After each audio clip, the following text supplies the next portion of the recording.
Riverside Military Academy, and super awesome friend of all of our programs. Really excited to have him come on and present his third presentation in as many days. So, all right, Z, it's your show, bud. Hey, I appreciate it. Good morning, everyone. I know most of you in here, but my name is Zach Garrett, and I'm going to share my screen to just tell you just a brief little thing about where I'm at. Pull this up here. So I'm Zach Garrett. I teach at Riverside Military Academy in Gainesville, Georgia. We are a private, all boys, boarding, military, middle and high school. A lot of adjectives in there, I know. But it presents some unique challenges for kind of working with our students like after school and stuff, because the military component is huge, takes up a lot of our time. And so we have to get creative in ways that can use the students in the broadcasting studio, but we have a lot of stories on campus, a lot of stuff to cover. So it's a great opportunity to work with our students here. And I started the program about 4 years ago. And so today we're talking about how to streamline your project delivery, because I think for that, it's an important tool to get your students engaged early on. This is really more so for an AVTF, like a lower level AVTF class versus a broadcasting class. Because I do still teach a few sections of level 1. So I'm going to jump out of this, but if I could just for a moment, I like doing this. Tom saves the chat. If you could put your name, the school you're at, and the program name, if you have a broadcasting program or a show or whatever in the chat, that would be awesome. And then Tom can save it, and we can just have a nice list of who showed up. So I'm going to do that as well. So just your name, your school, and then the program name right there so we can all connect afterwards. And while y'all do that, that's a great segue into sharing my next Chrome tab. Okay. Okay, so pulling up a presentation here. While everybody comes in, if you need to take down my contact info to chat later, I'm all for collaborating and working offline if you're wanting to work on some things and specifically with your program. By no means am I tooting my horn and saying my program's the best. I just feel like personally I've come a long way in a short time, and I still have a ways to go. But I wanted to help out as many people as possible, because I think ultimately giving our students a great broadcasting program, a great video production program at our schools benefits them it's timeless, right? It can benefit them for life and potentially even a career after. So my email address is there. You can copy it down, and I'll give you if you and I go back and forth a lot, I'll just give you my cell number and we can just collaborate there. So let's talk about what we're gonna cover today. I don't know if I want to say this, Tom, because I said it yesterday and I did take the whole hour, but I don't think I'm taking the whole hour this time. I really don't. I really want to learn about some of the stuff you all do, and we can work on how we all deliver our projects and maybe come to a pretty good collage of ideas that we can sort of pick from and customize for our own programs. But I'm gonna go through everything for a lower level AVTF class, or even a higher level class that doesn't do broadcasting, right? Because we know broadcasting is sort of self-sustaining. It's almost autonomous for those environments. And so for a class that solely focuses on producing projects, like the whole class goes from project to project, we're going to break down what I do. And it's worked out pretty well for me this year. I have some kinks still to work out, but I think overall it's helped me a lot. We're going to go through each day. And I think starting off, on average, I wouldn't spend more than 10 days on a project, and that's 10 class days. So just about 2 weeks, because I think if you spend it any longer, unless it's like a bigger, more involved type deal, if you're working on smaller and simpler projects, you want to keep that fresh for your students and not have it drag on too much longer after that. And of course, you can customize this to how you see fit. But for me, I found that's worked really best. So we're going to go through all the days, and you can kind of see those bulleted. They're kind of chunks. So day 1 is really important, and then day 2 through 9, you're sort of doing the same thing. You're facilitating progress. We're going to talk about how you can push your students forward towards that deadline. We're going to talk about day 10, which is the showcasing part, which I think is a great cap at the end for that project that your students do. I kind of added a half day in there because it's the same day that you also have your students turn around and do a reflection piece. And then we're going to have some Q&A at the end. So let's jump into it. Project introduction. So are you as excited as you should be? I think we all know, being in the classroom, our students look to us for a lot of things, especially when you're in a production environment. They're looking to you to see how sold are you on this project. And if it's taking you a minute to kind of explain it, and maybe you're not fully sure on what the project is, ask questions, reach out. There's a community here. All the projects that I do, most of them I've learned from talking to other video teachers, and I've incorporated into my class. Make sure you're fully versed on that project before you roll it out to your students, because if you're confused, your students will see that maybe he or she just woke up this morning and thought that they should do it. So be a little more prepared. But also, when you know that information about the project, make sure you're excited about it. You don't necessarily need to be bouncing around the room, but be standing up, be in front of your students, walk around in the room and just talk about how cool it is to be able to do something like this. I always tie my projects back to the industry in any way possible.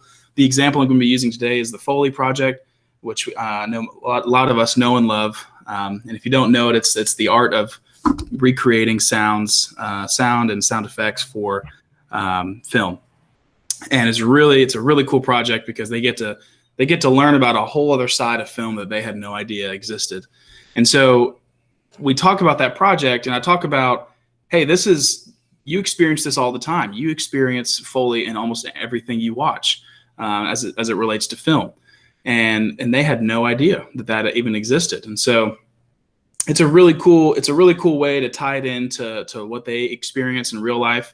And then you roll out those instructions. And so you sort of make a sales pitch in the beginning, and that's what I do. I make a sales pitch of the program. My sales pitch normally includes a YouTube video example, maybe even I know PBS does some really cool stuff where they kind of go deep behind the scenes. They show you a real Foley studio where they've got the tarps and the leaves and all the stuff that they use to recreate the sounds. And so show them something that engages them first and kind of does a lot of that bulk context info that you need. And then talk to your students about how you're going to facilitate it. Because unless you have a fully functioning Foley studio, we're going to have to get creative with this project. And if you do have a fully functioning Foley studio, I'm coming to your school with my students. So just let me know if that's what's happening. But so that's day one, talking about project introduction and rolling them out. Before we get into kind of the nuts and bolts on how I organize it for my students, I think it's a great idea to talk about the projects that we do. And so let's jump over. This is your third presentation with me. You're like, man, this guy can't stop using Menti, but I love it. It's a great tool for word clouds. So if you'd head over to menti.com and type in code 676355. 676355. If you're typing in that code, and what I want you to do is just input the title of a project that you do. Input a title of a project. Whether it's Foley, whether it's a news package, it's a PSA. I mean, just kind of put the titles in there. And as you all input those project titles, I will share this tab.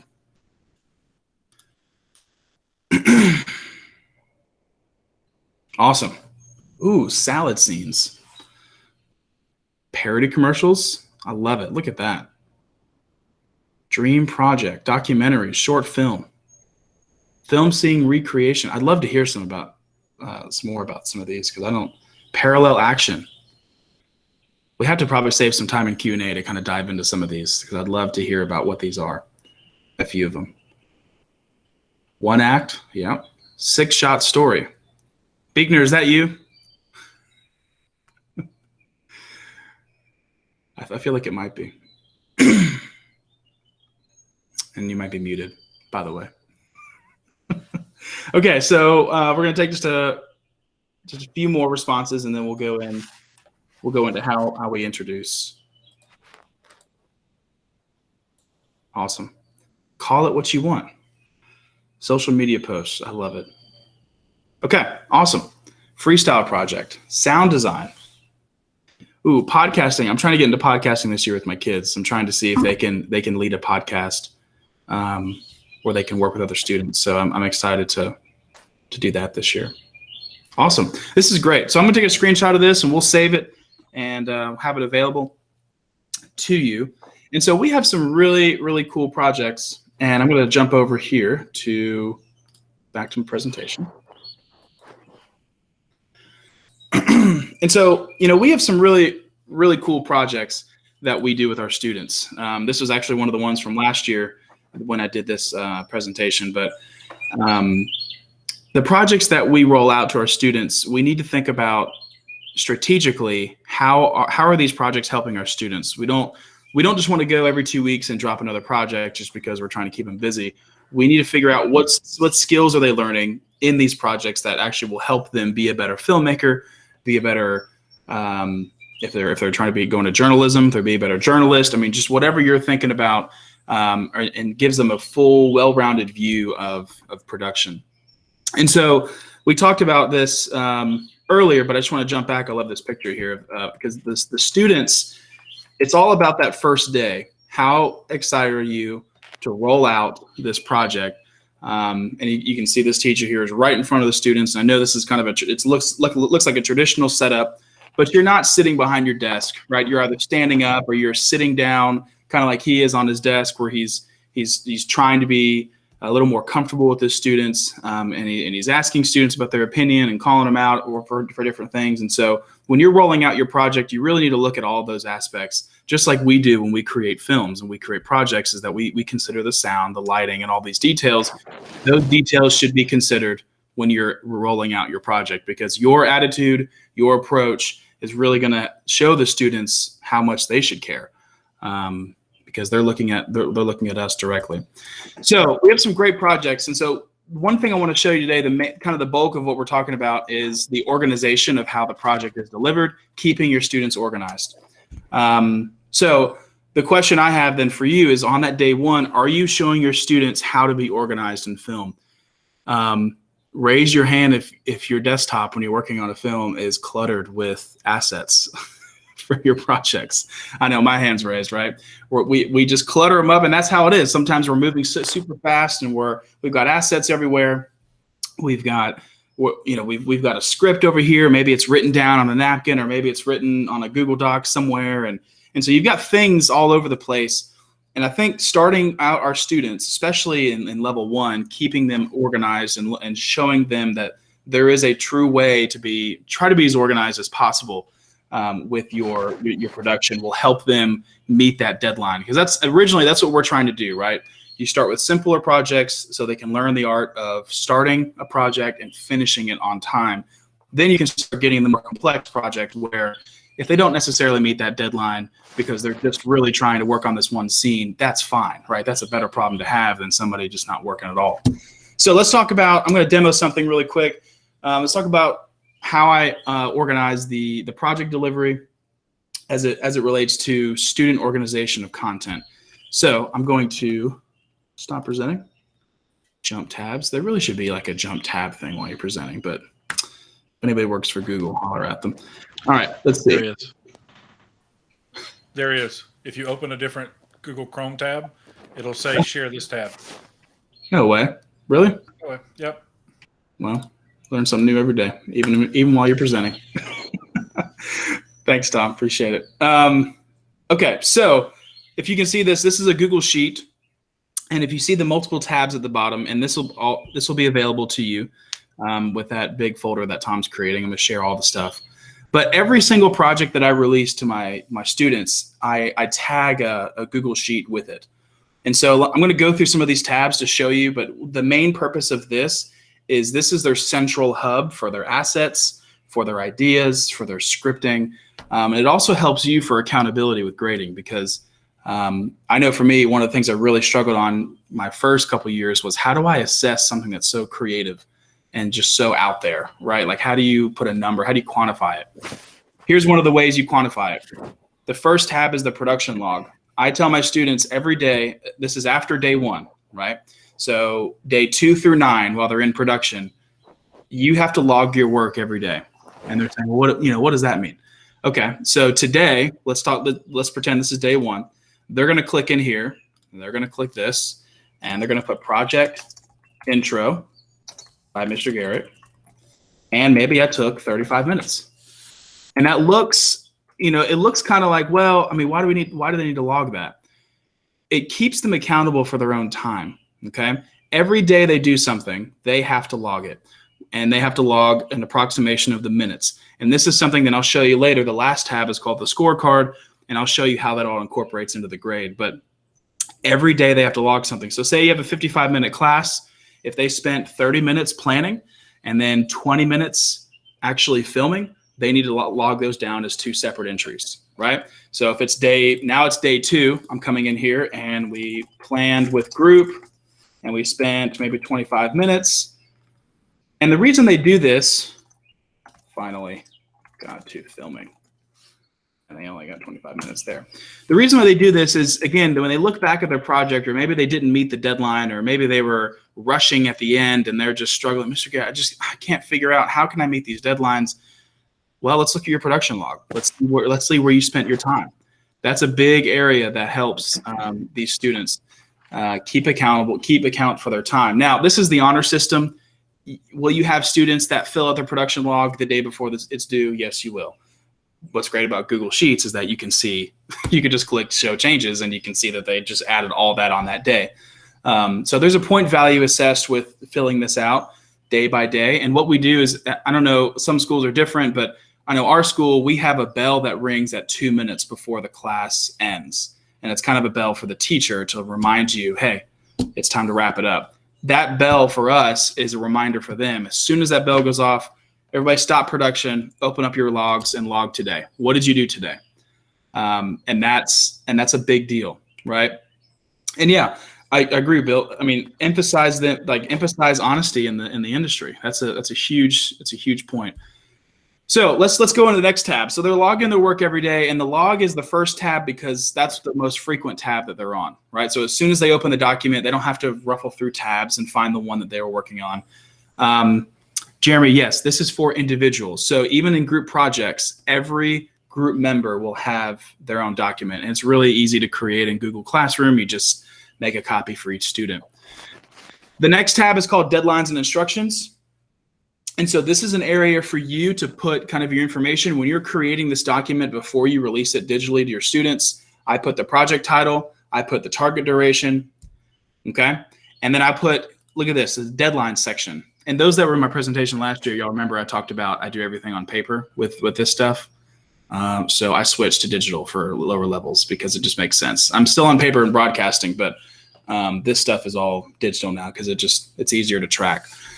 But so this deadline piece, schedule your project's deadlines, make sure your production team is aware of these dates and they will be evaluated on meeting them. Now you might be asking, don't you schedule the deadlines? I do. I give them this deadline, the final edit, okay? So the final edit deadline is when the final project is uploaded to YouTube or whatever medium you use to get your students to turn in your projects.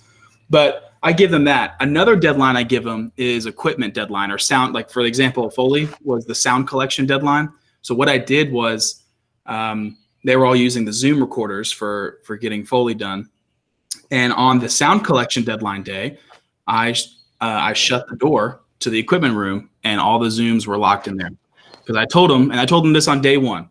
And the sound collection day deadline is probably about 3 or 4 days ahead of the final edit deadline. And the reason I do this is I tell them, look, in the industry, you'll notice that most studios don't own equipment. They rent equipment, right? Because you're trying to keep up with the latest and greatest technology, and it just can't afford to be running around with these $10,000, $20,000 cameras all the time. So you rent this stuff, okay? And this is, it's not every studio does this, but most that I've seen, they do it. They'll rent all this gear out. So I tell them, and I connect it to the industry, you pay sometimes by the hour using some of this equipment. And so for you all, obviously you're not paying to be in this class, but you are going to be paying with time. And so your time is really important. And so I tell them at this time, the sound collection gear will no longer be available. Now, can they pick up their phone and open voice memos and record the sound? Absolutely, that's fine.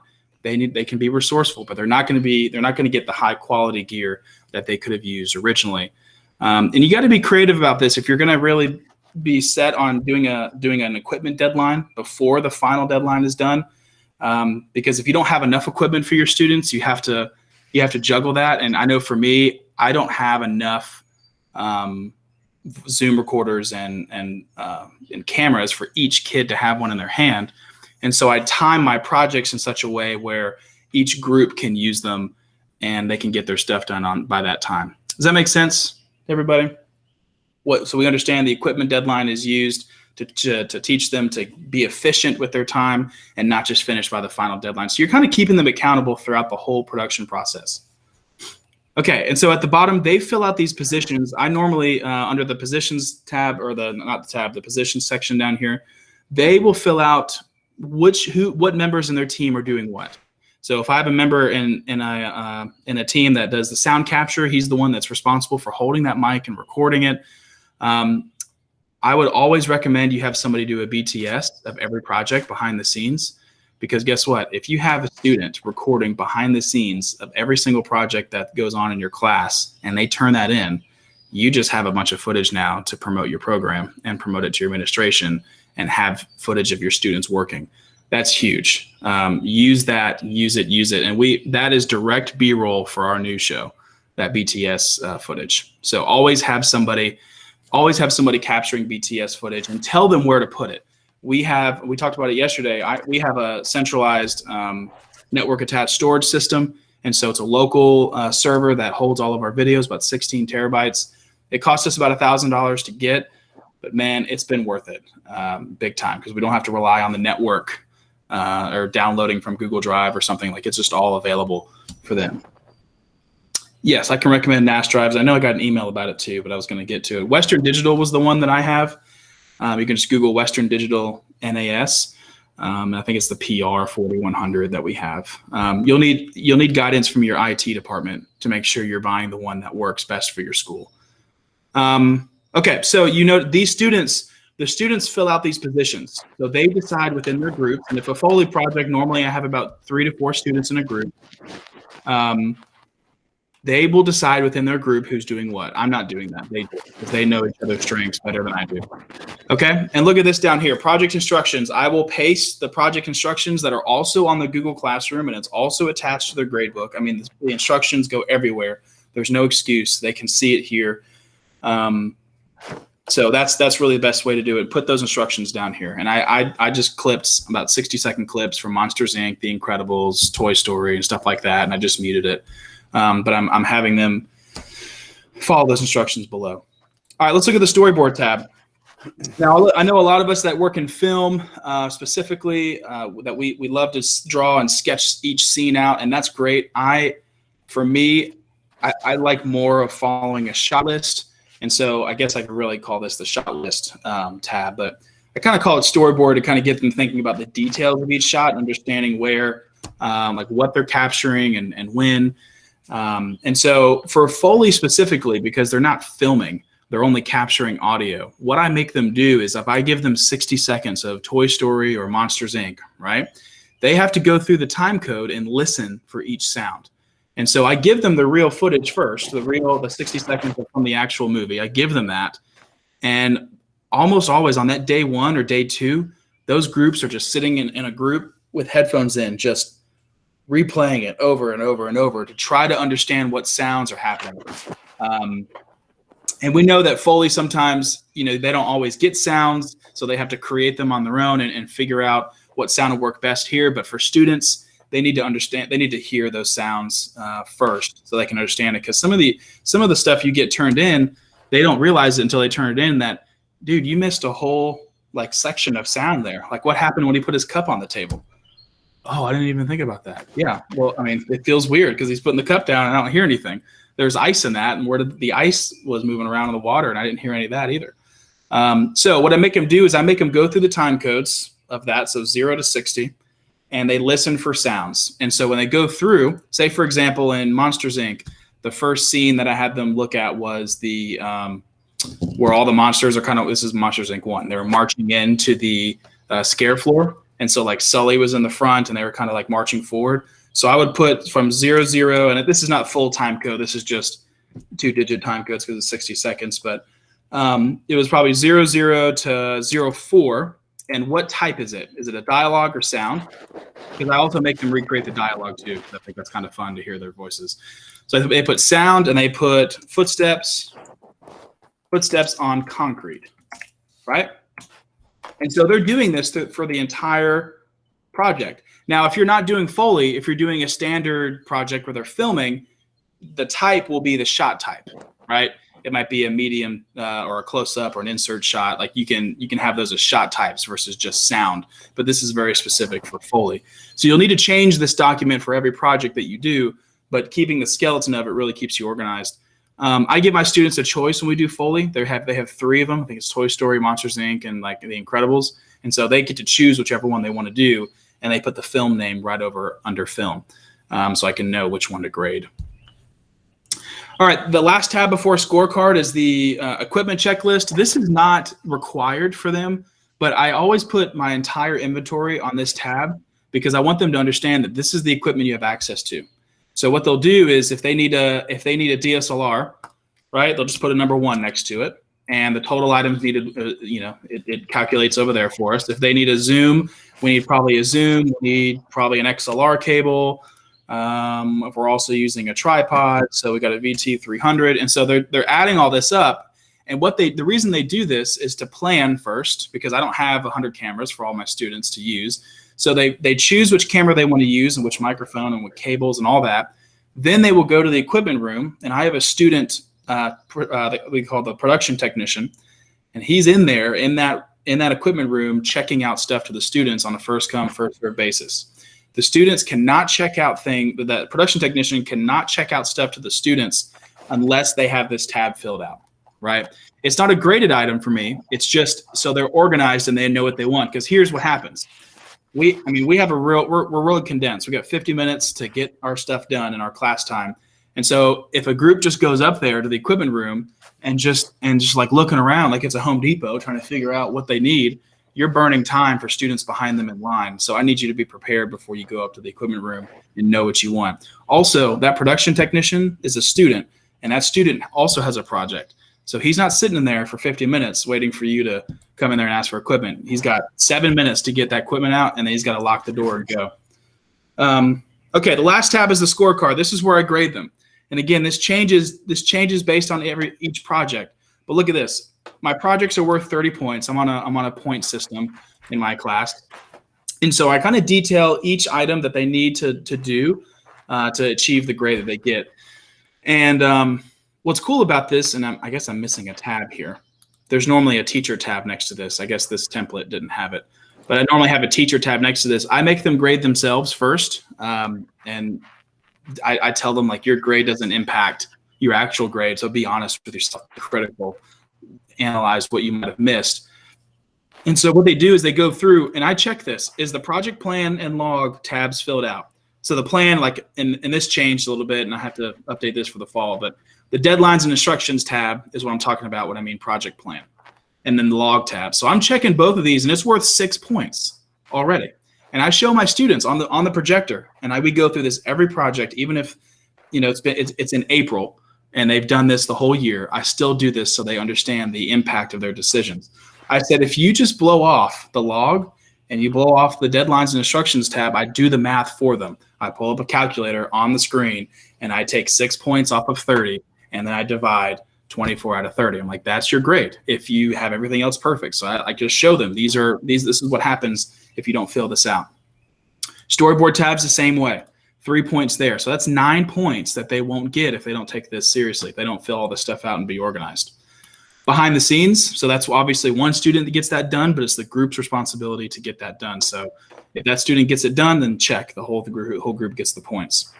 And then down here, this is the creative side, right? And you can add or subtract things based on the project. Some projects I have a lot of creative elements, like the news package project.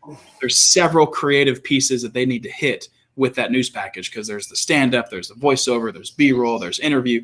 And so, like, I grade all of that. For Foley, it's pretty simple. Do they get the dialogue? Do they get the sound effects? So those are the both creative pieces that I grade. So I watch their project, I watch that video, and I ask them, were all the dialogue parts recorded accurately and closely match the lip movement of the characters? And we show them how to do the read time with the speed controls, and so we can show them, even if they don't match it perfectly, they can use the speed controls to try to match it and then change the pitch a little bit if they want to. And then, of course, 9 points are allotted to the deadline. The reason that 9 points are allotted is that I take off 1 point per day that they miss. And so they're like, oh, okay, so if I turn it in late, 1 day late, it's 99. I'm like, no, sir. 1 point out of 30 is 3 points. So you have to keep in mind that you have to be in line with whatever your school's late work policy is, but put this in there so they see it, because 21 out of 30 is a 70. So if they totally miss deadline and it's been several days, then the best they can get is a 70, and everything else needs to be perfect. And so make sure that's in line with your school's late work policy. But okay, so that reaches the end of this document. And again, just to review, this whole document, I use this. It's the same one for each project. The only thing I change are the details within the Google Sheet. Does anybody have any questions before we move on? That was kind of the meat of what I wanted to talk about. Any questions about that document? Did you follow this when you did virtual learning, or is this just when they're in the brick and mortar? I'm gonna be honest with you. No, virtual digital learning was a complete rewrite for me. Yeah. Which I'm sure it was for all of us. This helps if you use it, it helps, because my problem with the digital learning was people were like, the deadlines did not matter. I just don't get it. Deadlines didn't matter to anybody. Right.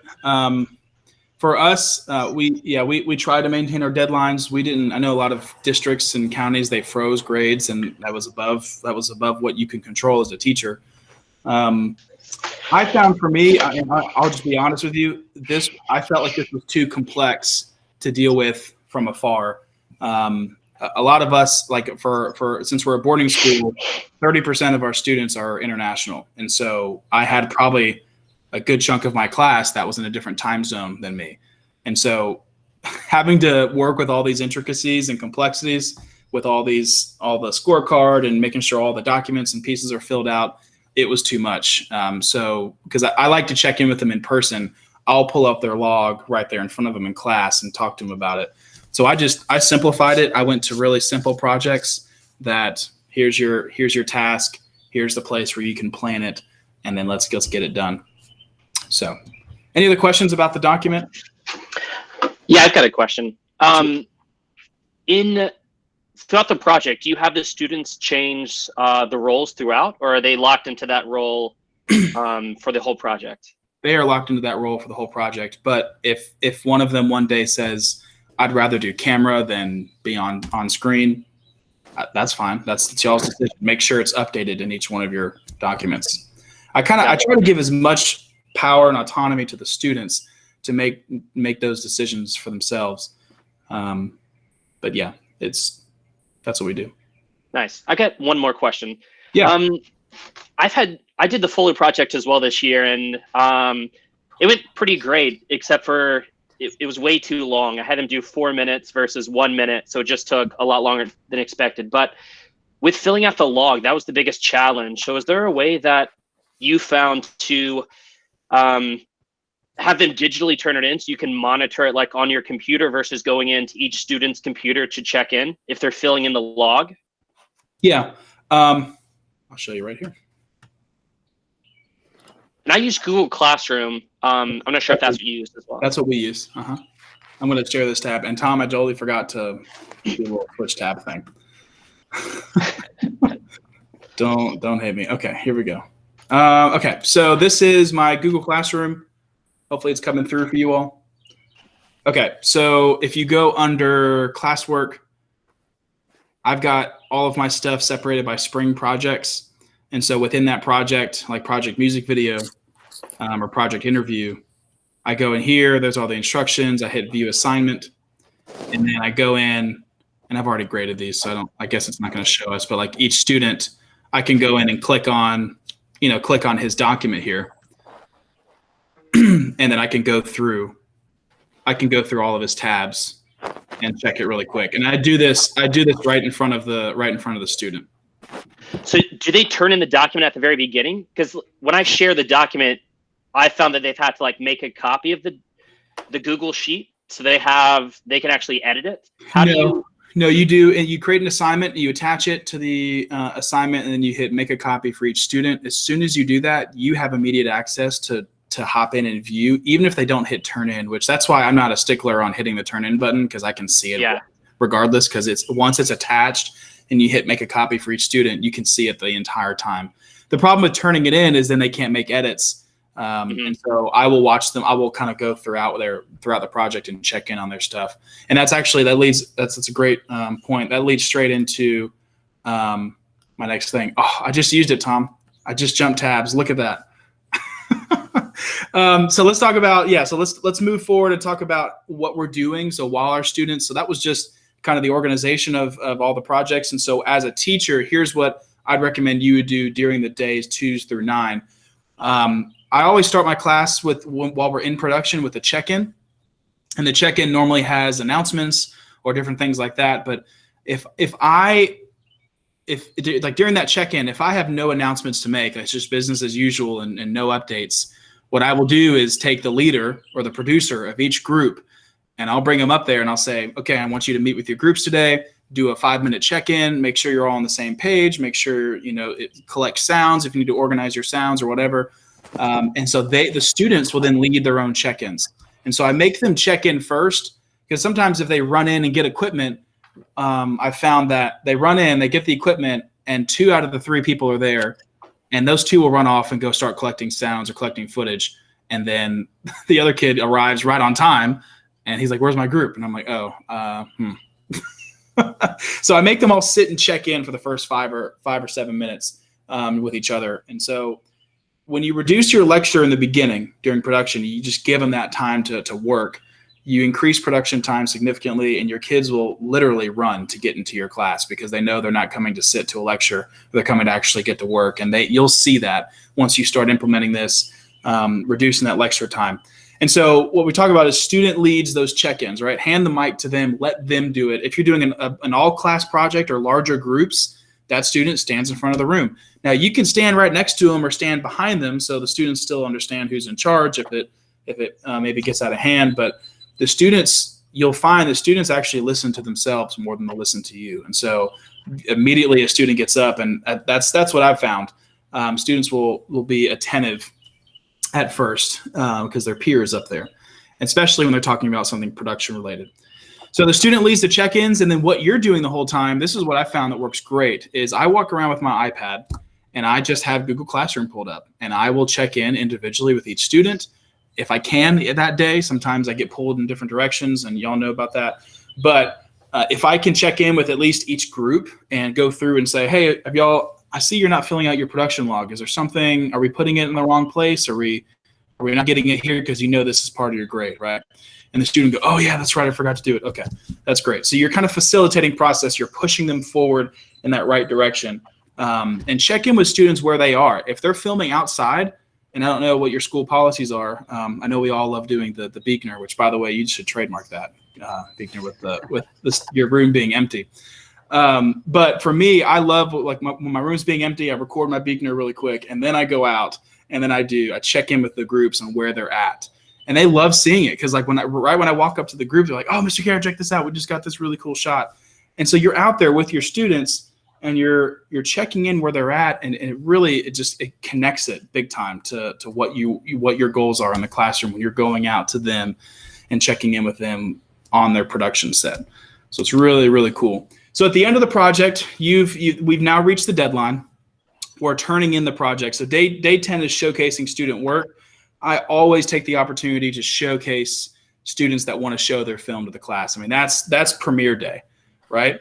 That is premiere day for our students. And so we've got a big screen projector in our room, and so we'll hit play on the projector. We'll turn the lights off, and we'll go through. And I won't force students that are maybe embarrassed to show their project.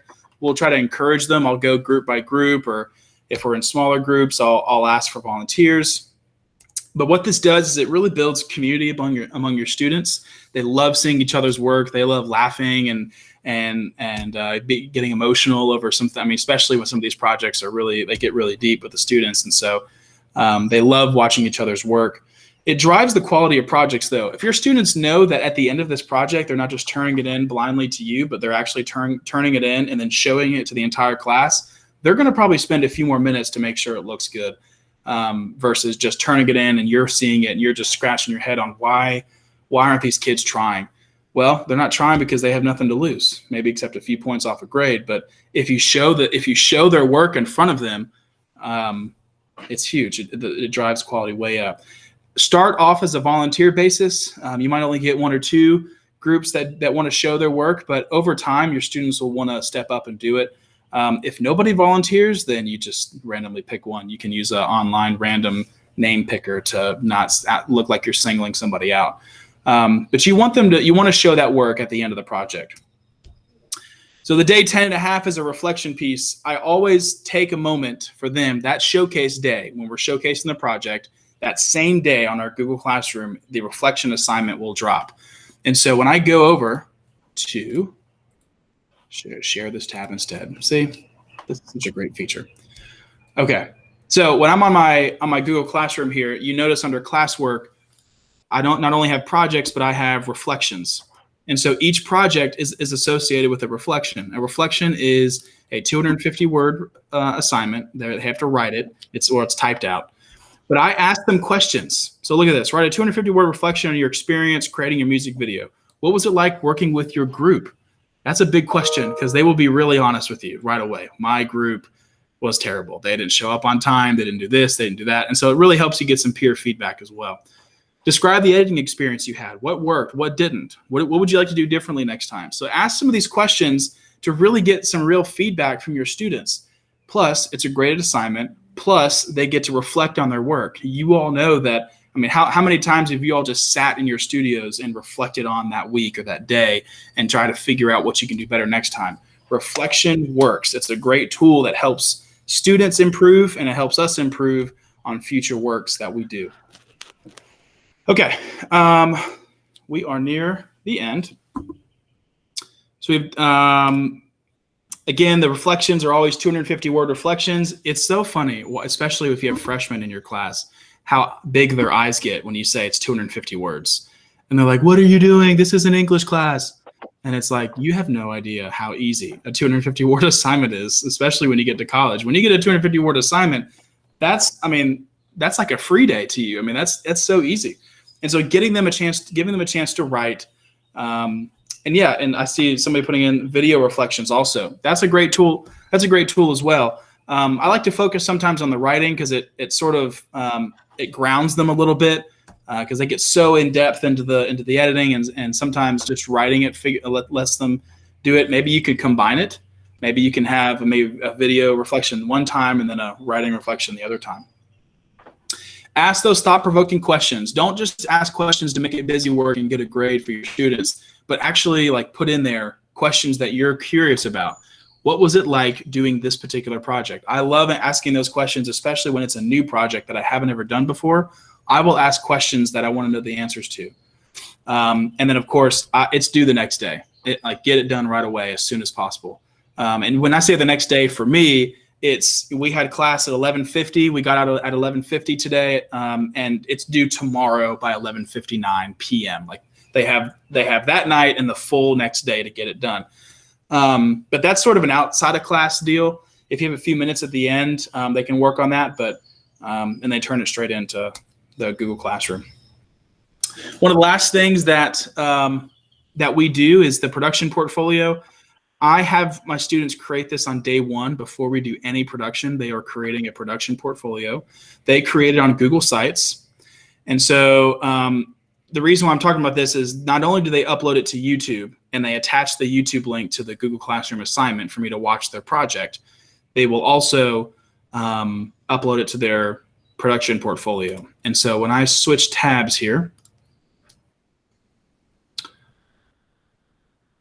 okay, so this is one of my kids that graduated last year, but he had sort of a simple production portfolio, which is really cool. Home, about, and projects. That's all we do. This is not a complex deal. This is 3 pages that they do.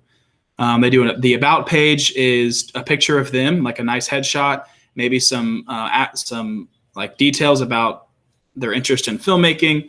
I always have them put their resume down here. If they don't make a resume, if they don't have one already, we do a resume workshop because we know that's in our standards, and at least showing them how to create resumes are really, it's a really great tool. They also make a projects page. The projects page is the hub for all the stuff they've worked on.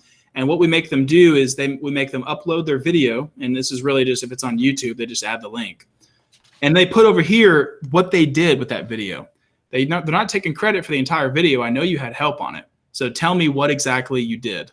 Did you write the script? Did you edit this one piece? Be detailed, because when employers look at this, if you just don't put any attributes or details on what you did, they're going to assume you did the whole thing.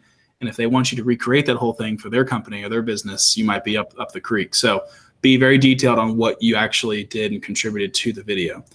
And this was a senior that I had make it at the, he was late to coming in my class, so he doesn't have a lot of projects here.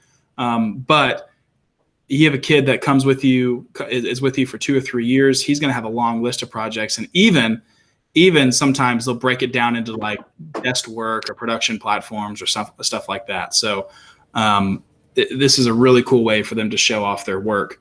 And you grade this. I grade this once every 4 weeks, 5 weeks. I'll do a production portfolio check-in day, and I'll go around to each group and check in with their production portfolios. And Zach, yeah, what you got? is this their own personal email, or is this a school Google account that they're creating? Yeah, I feel like I know the next question once I answer that is once they graduate, what happens? So yes, it is it's the school Google account. I do that because it stays in our network. It stays in our organization. So when they turn it in, there's no sharing issues. I can just see it. I tell my students at the end of all my classes, there's a service called Google Takeout. It's free. So when they graduate, they go to Google Takeout and they type in their school email address, and then they type in their personal Gmail address, and Google will, for free, reassociate all those documents to a personal Google account, because Google knows you sometimes step into organizations and you leave organizations. And so that's what they do with that. So I think we are right here at the end. I'm just going to go back to my slide. Production portfolio, it's a central hub of the student's best work. Going backwards. Okay, so we're here at the end. We're just talking about what we've just discussed today. We discussed that how important that day one is. How excited are you? What's your energy level? And do you have it? Are you prepared to make your students keep their work organized? Use that Google Sheet if you want to. I mean, it'll be available once Tom gets the folder out. Use that Google Sheet, customize it however you want. If you want to add things or take out things that work best for you, do that. But have a way for your students to organize their production process. Because if you don't, I mean, you know that scene where students just in your class, they open their book bag and papers just fly out, right? They can't stay organized. And it's our job to teach them how to stay organized. And even for us, sometimes we're not always organized, but this helps us keep us on track. Now, I'll be honest with you. If you roll this out into your programs, it's going to take you a project or two to get your students in the groove of doing it the way that you want it done. You're going to have to explain it, and you're going to have to be okay with repeating yourself a few times. So keep that in mind. And like I was talking about yesterday with the student leadership model and how you have to trust that once you build it. This is the same way. Build this Google Sheet if this is the platform you want to use. Build this Google Sheet and trust that it will work. If your students give you pushback, take feedback from them, improve it if you need to, but stay firm on what we're doing this, where this is the way that we're going to organize all of our pieces with our project. And if you have to update things, that's fine. Your students will respect you way more if they know that you're okay with admitting mistakes. Hey guys, we're doing this new way. The purpose is to help you stay organized. The purpose is not for me to give you another grade in the grade book. It's to help you stay organized. So if your students know that you're genuine, I mean, it's super easy to carry out. Keep in mind, while your students are in production, you need to be facilitating their progress, pushing them forward, asking them questions, and walking around. If you have a laptop or an iPad or whatever, it's just so easy to pull up their documents, especially when you do it in a Google Classroom and it's all tied in. If you don't have Google Classroom, I have another way, if you have Google Drive at least, to do this, where they can share their folders with you and you can always have access to it. I'll talk to you about that offline if you don't have Classroom. But facilitate that progress and make sure you're giving them as much production time as possible. break up production meetings that take more than 10 or 15 minutes for me, because I'm in a 50-minute class. They just you can't use that much time for planning if we have a short deadline. Unless you have a block schedule, then you can be customizable with that. Make sure you do that the day 10 showcasing the student work. If you don't do this, you'll find that your students probably won't care as much about these projects if you don't give them a chance to show their work. And so show the work in front of them, that you will thank yourself for doing it. And then also do reflection. That's what we talked about. Do that reflection. Allow them to give them a chance to reflect on the work that they've done, because it really does help them out. When you read these reflections, I'll tell you what, I've got reflections that I can pull up and show you. I'm like, man, I didn't even know this kid was going through this, right? He was struggling the whole time in this project, and I had no idea because he put on such a good face. But I mean, you know, kids will say that to you, and then so you read those, and then the next project you release, you might check in with that kid a little bit more than you did last time. And it's just a great tool to help you out. So I know we've got some questions in the chat. I'm happy to answer them the best way I can. And then we can go forward. If you have to hop off, that's fine. We have 7 minutes. So I didn't take the full hour this time, but it was pretty close. But if you have questions, let's talk about them. And if you have specific questions about your program, let's do that too. We can kind of discuss it. So can you show the Drive, how you organize it in Google Drive versus the Google Classroom? Yeah. Yeah, it's pretty simple with that. Basically, your students will just create a folder called AVTF1 or AVTF2 and just tell them to drop everything in that folder and have them share that folder. So let me do this really quick. This was before I had okay, so that's what I do now. Okay, yeah, that's all you do. And then what I do is if you have all your students share it with you. So you have the shared with me and you have all those folders from those students. I then select all and hit add to drive, and then I color them in a way so I know like this is this period and this is this period. And then once you do that, just tell them everything goes in that folder and it's automatically shared. There's no more, did you share that document with me? So. I have them name it like the period _ last name _ first name. Perfect. And so when it's sorted, I can sort it by that period and I can see all the third period, second period kids that way. Okay, so I'm doing something right. Okay. Yeah, absolutely. What else? Colleen, I just dropped a link, and this is really for everybody, but Colleen specifically. There's a Google plugin called Doctopus that works with Google Drive that I used for years because I couldn't have Google Classroom, and it will do a lot of the work for you, and you will actually own the folder, and the student would have access to it. Oh, cool. So that's really cool. It's a great way. And if I missed it, by the way, for me, my students turn in everything on YouTube. And so in Classroom, they have that Excel sheet or this Google sheet that they've been working on. All they have to do is hit add link, and they paste the YouTube link in there of their project. And then once I go in and grade it, I have their Google sheet, and then I have the YouTube link right under it. And I just boom, just like that. Zach, you may have answered this, but you said they turn in everything via YouTube. Are you doing a central YouTube for the class, or are you doing an individual student YouTube? I make them create their own YouTube channels because we're a Google campus. All they have to do is sign into YouTube and they have a YouTube channel. Right. I make them attach that to their production portfolio so they can create sort of a central place that all their videos live.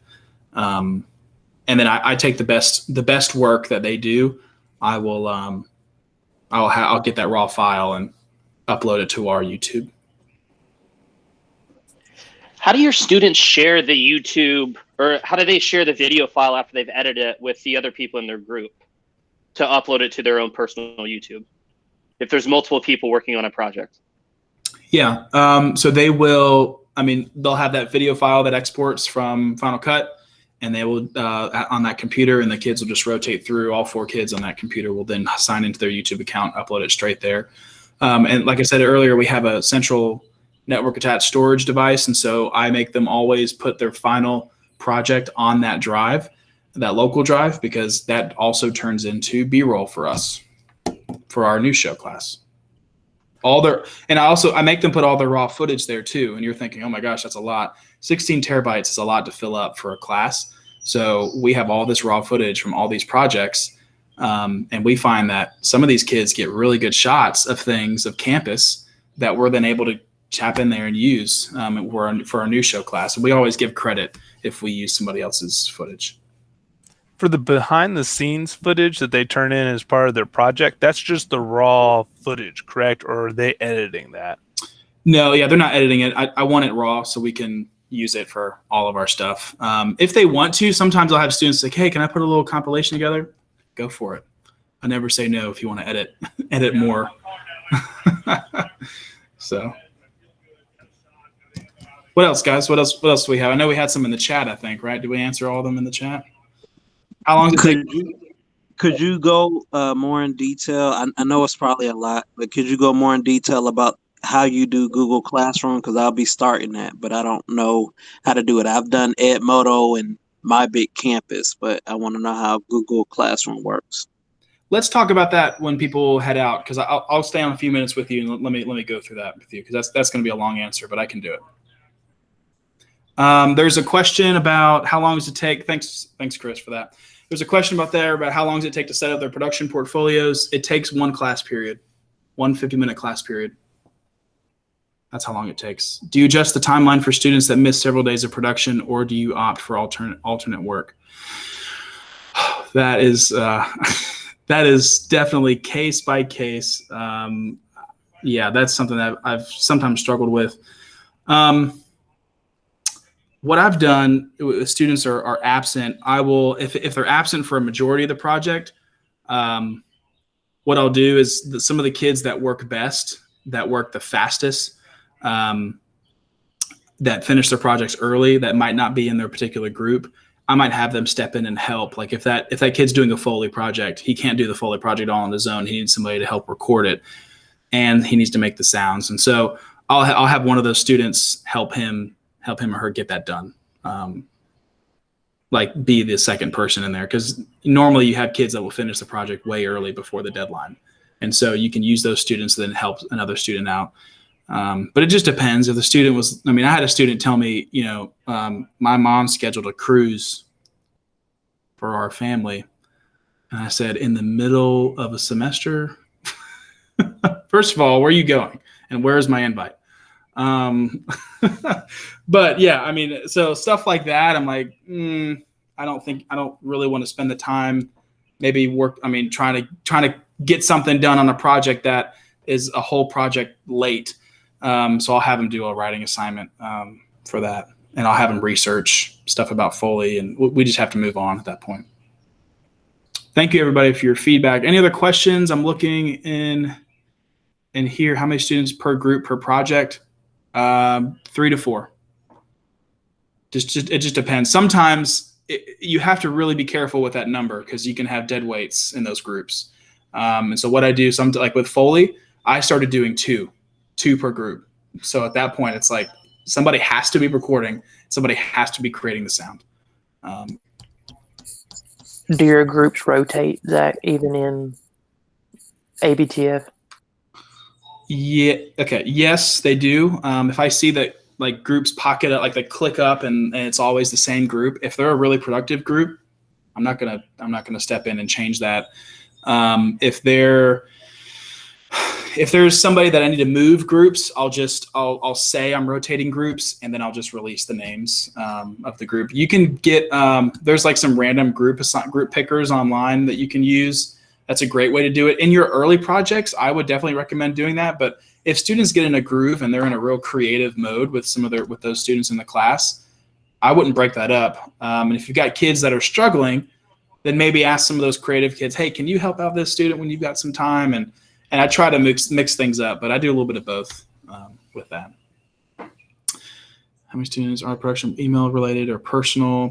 Portfolio, school email? Yeah, I answered that. Students create their own YouTube channel? Yes, they do. Okay. Any other questions y'all have for me? Anything at all? This is my last presentation, so anything at all? If you were with me for the last 3 days, is there any other questions that you've had that I haven't answered yet that I can answer? Going once. Okay. Thank you all so much for your time. I hope you'll have a great rest of your summer.